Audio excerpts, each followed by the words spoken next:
Thanks, gentlemen. I'd like to address a few brief words to the American people watching at home.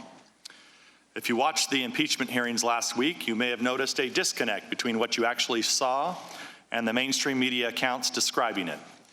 When you saw three diplomats who dislike President Trump's Ukraine policy discussing second-hand and third-hand conversations about their objections with the Trump policy. Meanwhile, they admitted they had not talked to the president about these matters, and they were unable to identify any crime or impeachable offense the president committed. But what you read in the press were accounts of shocking, damning, and explosive testimony that fully supports the Democrats' accusations. If these accounts have a familiar ring, it's because this is the same preposterous reporting the media offered for 3 years on the Russian hoax. On a nearly daily basis, the top news outlets in America reported breathlessly on the newest bombshell revelations showing that President Trump and everyone surrounding him were Russian agents. It really wasn't long ago that we were reading these headlines.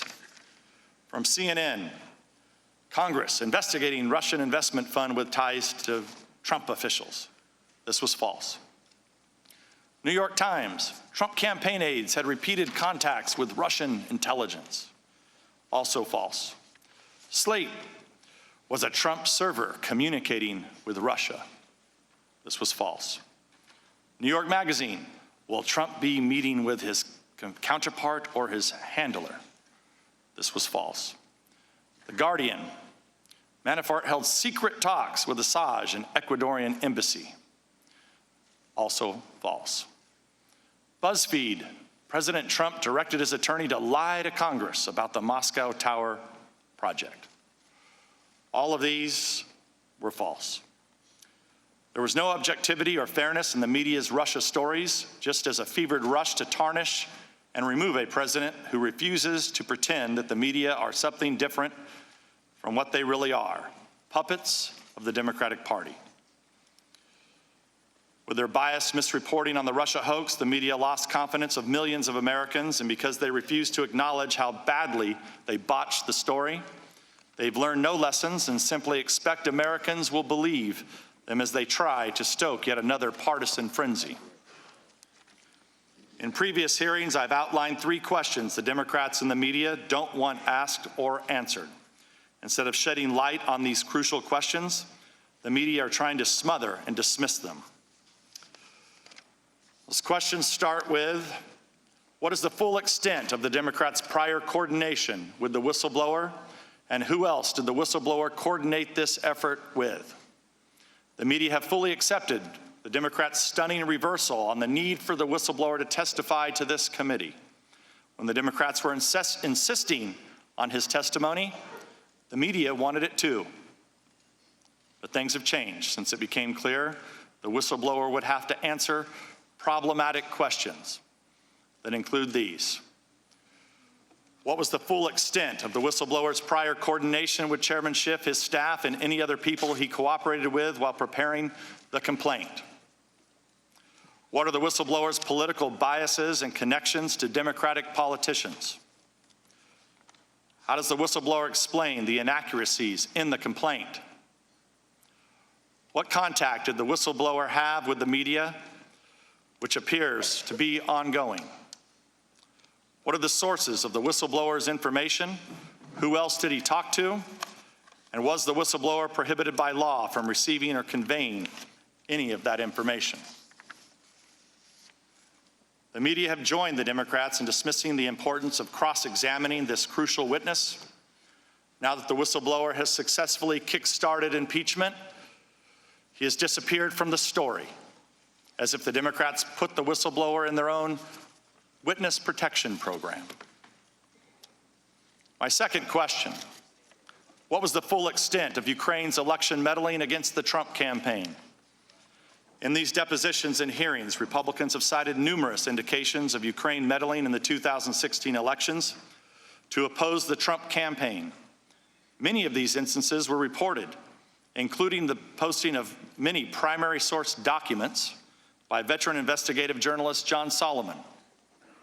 Since the Democrats switched from Russia to Ukraine for their impeachment crusade, Solomon's reporting on Burisma, Hunter Biden, and Ukraine election meddling has become inconvenient for the Democratic narrative, and so the media is furiously smearing and libeling Solomon. In fact, the publication The Hill told its staff yesterday it would conduct a review of Solomon's Ukraine reporting.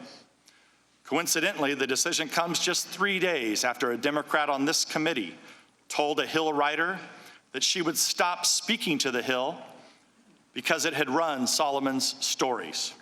And she urged the writer to relay her concerns to Hill's management. So now that Solomon's reporting is a problem for the Democrats, it's a problem for the media as well. I'd like to submit for the record John Solomon's October 31st story entitled "Debunking Some of Ukraine's Scandal Myths About Biden and Election Interference." I encourage viewers today to read this story and draw your own conclusions about the evidence Solomon has gathered. Ask unanimous consent that we put this into the record, Mr. Chair. Without objection. The concerted campaign by the media to discredit and disown some of their own colleagues is shocking. And we see it again in the sudden denunciations of New York Times reporter Ken Vogel as a conspiracy theorist after he covered similar issues, including a 2017 Politico piece entitled "Ukrainian Efforts to Sabotage Trump Backfire." My third question: why did Burisma hire Hunter Biden? What did he do for them? And did his position affect any U.S. government actions under the Obama administration? We have now heard testimony from the Democrats' own witnesses that diplomats were concerned about a conflict of interest involving Hunter Biden. That's because he had secured a well-paid position despite having no qualifications on the board of a corrupt Ukrainian company, while his father was vice president charged with overseeing Ukrainian issues. After trying out several different accusations against President Trump, the Democrats have recently settled on bribery. According to widespread reports, they replaced their quid pro quo allegation because it wasn't polling well. But if the Democrats and the media are suddenly so deeply concerned about bribery, you would think they would take some interest in Burisma paying Hunter Biden $83,000 a month.